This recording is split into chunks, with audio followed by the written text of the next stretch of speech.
मगर यही तो कोणार्क के सूर्य मंदिर में भी था।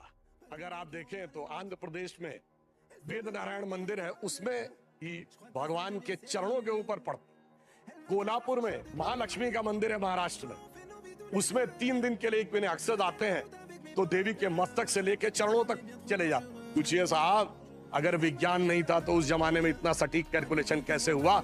मुझे लगता है दुनिया में कोई धर्म संस्कृति ऐसी नहीं होगी जो इस प्रकार का करने की क्षमता रखती हो। श्री राम जन्मभूमि का जो मंदिर बना है ना, उसमें एक बड़ा साइंटिफिक एंगल आया है। वो क्या है कि रामनवमी के दिन उनके मस्तक के ऊपर सूर्य तिलक होगा।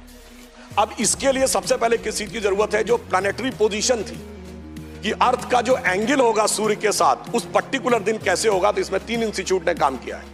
इंस्टीट्यूट ऑफ एस्ट्रोफिजिक्स बेंगलोर ने, जिसने उस पूरे एस्ट्रोनॉमिकल कैलकुलेशन को सटीक ढंग से किया। दूसरा है central building research institute Roorkee, जिसने की उसकी व्यवस्था बनाने का काम किया। और तीसरी एक प्राइवेट कंपनी है जिसने वो कॉन्वेक्स लेंसेज के थ्रू कैसे वो अंदर आएगा और ठीक उसी बिंदु के ऊपर उस दिन केंद्रित होगा, ये व्यवस्था की है।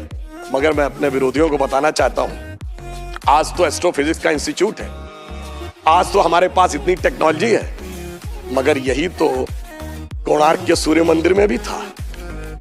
यही तो अगर आप देखें तो आंध्र प्रदेश में वेद नारायण मंदिर है, उसमें ही भगवान के चरणों के ऊपर पड़ती है। कोल्हापुर में महालक्ष्मी का मंदिर है महाराष्ट्र में, उसमें 3 दिन के लिए एक महीने अक्सर आते हैं तो देवी के मस्तक से लेकर चरणों तक चले जाते हैं।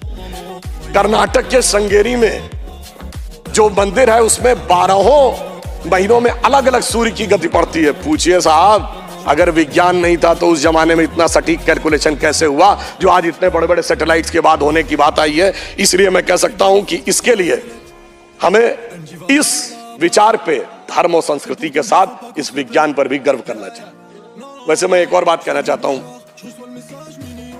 इसमें विज्ञान का एक और गहरा, आप सबको ध्यान हो कि उसमें 84 सेकंड का मुहूर्त था, और वो शुरू कहां से होता है? अगर आपने कभी भी उसको सुना हो, लोग को तो क्या कहते हैं, ब्रह्मा आयु द्वितीय परार्धे।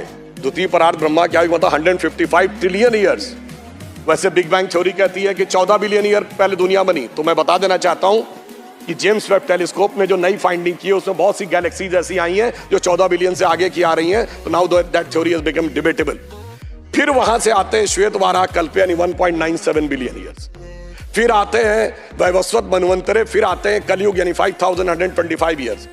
फिर आते हैं विक्रम संवत में 2081 साल। फिर आते हैं वर्ष के भाग में, उत्तरायण सूर्य में। फिर आते हैं महीने में, और उसके बाद वार नक्षत्र होते हुए 84 सेकंड तक। मैं कहना चाहता हूं ये भारत की सनातन यात्रा है जो 155 ट्रिलियन ईयर से लेकर सटीक कैलकुलेशन 84 सेकंड तक का करती है। मुझे लगता है दुनिया में कोई धर्म संस्कृति ऐसी नहीं होगी जो इस प्रकार का करने की क्षमता रखती हो, वो सिर्फ हमारे यहाँ। मगर उसके बाद भी माननीय सभापति महोदय, मैं कहना चाहूंगा कुछ लोगों को, और इस बारे में दुनिया के सबसे बड़े कॉस्मोलॉजिस्ट कार्ल सेगन, जिसने first man made object Voyager जो सोलर सिस्टम के बाहर गया है, उसका जो मैसेज है कंपोज किया है, उसने लिखा है, उसका वीडियो कोई जाके चेक कर सकता है। Now only the ancient calculation of Hindus matches with the modern scientific cosmological